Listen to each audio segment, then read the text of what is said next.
Monsieur le Président, pour ce rappel à la méthode. Et j'essaye d'être le plus respectueux possible des méthodes qui doivent assurer le bon fonctionnement de cette Assemblée. Je vais donc voter avec M. Pinceau le budget que vous nous proposez. Néanmoins, j'attire l'attention de l'exécutif sur une donnée importante, Monsieur le Président et Monsieur le Vice-président délégué aux Finances, qui est l'endettement. Nous avons un endettement extrêmement fort au niveau de la métropole. Et Monsieur le vice-président délégué aux Finances le sait, il y a de l'endettement vertueux. Il y a de l'endettement vertueux lorsque nous empruntons pour financer des projets structurants. Une ligne de tramway qui irait de la Vérune à Clapiers nécessite bien évidemment un emprunt pour financer des projets structurants. En revanche, emprunter pour financer la vie quotidienne revient à faire payer à nos successeurs, les investissements que nous aurions décidés aujourd'hui.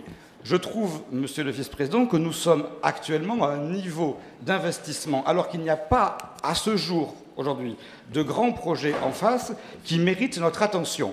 Peut-être pas un vote contre aujourd'hui ou une abstention pour ce qui me concerne, mais néanmoins une attention toute particulière sur le niveau d'endettement par rapport aux projets structurants. J'en profite, Monsieur le Président, pour remercier et saluer le Conseil départemental qui, dans le cadre du transfert de la voirie, a accepté la proposition qui avait été faite par la métropole de Montpellier de ne pas transférer les emprunts et les remboursements d'emprunts. Vous savez que lorsqu'on transfère de la voirie, on transfère les actifs et les passifs. Monsieur Lévitas sait de quoi je parle. Et nous aurions pu transférer les annuités d'emprunt, par exemple, du RD 65 que le Conseil départemental a financé il y a quelques années.